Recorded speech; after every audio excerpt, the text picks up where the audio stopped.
Doctor Zakir Hussain हमारे देश के तीसरे राष्ट्रपति थे। उनका जन्म 1897 में हैदराबाद में हुआ था और उनकी मृत्यु 1969 में हुई थी।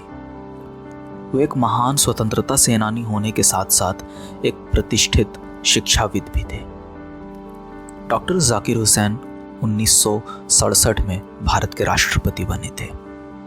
इसके पहले वे बिहार के राज्यपाल भी रह चुके थे।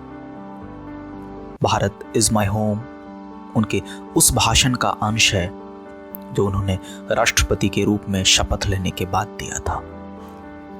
आइए देखते हैं कि इस भाषण में डॉक्टर जाकिर हुसैन ने कौन सी मुख्य बातें कही थी। स्वागत है आपका 12english.com के इस YouTube चैनल पर।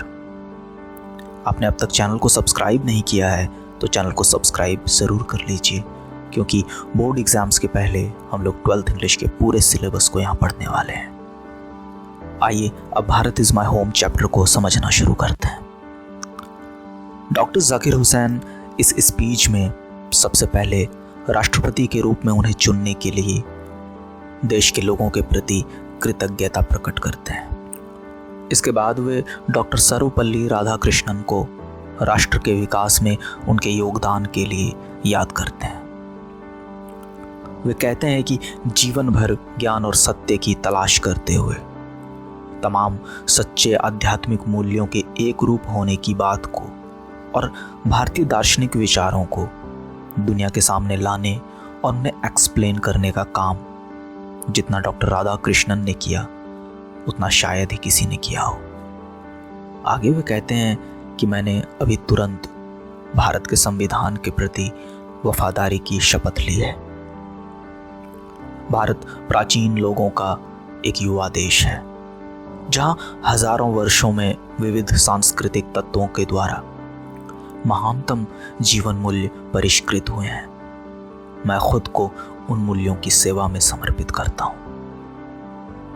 डॉक्टर जाकिर हुसैन कहते हैं कि हमें हमारे अतीत को यानी हमारे पास्ट को भूलना नहीं चाहिए, क्योंकि हमारे वर्तमान की गुणवत्ता को, भविष्य की संभावनाओं को तय करने में हमारे अतीत की अहम भूमिका होती है। वे कहते हैं कि यदि हम नए राष्ट्र का निर्माण चाहते हैं तो हमें राष्ट्रीय संस्कृति और राष्ट्र के छवि को नया करना होगा, और नियमित रूप से राष्ट्र के नव निर्माण का काम केवल शिक्षा ही कर सकती है। वे कहते हैं कि education is a prime instrument of national purpose.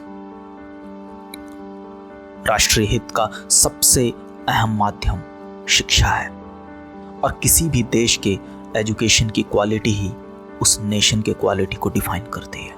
इसके बाद डॉक्टर जाकिर हुसैन कहते हैं कि कोई फर्क नहीं पड़ता कि हमारी प्राचीन संस्कृति कहाँ से आई है, कैसे शुरू हुई है और इसमें किसने कंट्रीब्यूट किया है। मैं खुद को इस संस्कृति की संपूर्णता की सेवा में समर्पित करता हूँ। मैं धर्म और भाषा के भेदभाव से ऊपर उठकर इस देश के प्रति वफादारी की शपथ लेता हूँ। मैं शपथ लेता हूँ कि मैं इस देश की मजबूती और तरक्की के लिए, इसके सभी लोगों के कल्याण के लिए काम करूँगा, फिर चाहे वे किसी भी जाति, वर्ण या संप्रदाय की क्यों ना हो। पूरा भारत मेरा घर है और इसके लोग ही मेरा परिवार है, और इन्होंने एक निश्चित समय के लिए मुझे परिवार का मुखिया बनाया है। इसके आगे वे जोड़ते हैं कि ये परिवार काफ़ी बड़ा है और यह लगातार बढ़ता ही जा रहा है। ऐसे में यदि हम इसमें नए जीवन का संचार करना चाहते हैं तो हम सभी को साथ आना होगा और अपने अपने हिस्से का योगदान देना होगा। अभी के हालात ऐसे बिल्कुल नहीं हैं कि हम आराम से बैठ सकें। हमें चुपचाप गंभीरतापूर्वक काम में लगे रहना होगा। आगे वे कहते हैं कि इस काम के दो पहलू हैं। पहला व्यक्तिगत विकास के लिए काम करना, और दूसरा पूरे समाज के विकास के लिए काम करना। हमें एक स्वतंत्र इकाई के तौर पर अपने नैतिक विकास पर, अपने मोरल डेवलपमेंट पर काम करना चाहिए, और यह खुद को अनुशासित रखकर ही मुमकिन हो सकता है। और यदि हम ऐसा कर पाते हैं तो रिजल्ट में हम एक फ्री मॉरल पर्सनालिटी बनकर सामने आएंगे। इसके बाद जाकिर हुसैन कहते हैं कि बिना बेहतर सामाजिक संरचना के हम पूरी तरह निजी तौर पर भी विकसित नहीं हो सकेंगे। इसलिए हमें खुद के साथ साथ इस समाज की बेहतरी के लिए भी काम करना होगा। इस दोहरे प्रयास से हमारे देश में सचमुच एक नयापन आएगा, क्योंकि हमारे लिए देश का मतलब केवल ताकत का संगठन नहीं, बल्कि नैतिक संगठन है। अंत में वे गांधी जी की बात को दोहराते हुए कहते हैं कि ताकत का इस्तेमाल केवल नैतिक उद्देश्य से होना चाहिए, और मुझे पूरा विश्वास है कि मेरे देशवासी इस दोहरे विकास में अपना योगदान जरूर देंगे। इस शुभ कार्य में मुझे अपने हिस्से का योगदान देकर गर्व होगा। इस चैप्टर की हिंदी और इंग्लिश समरी 12english.com पर अवेलेबल है।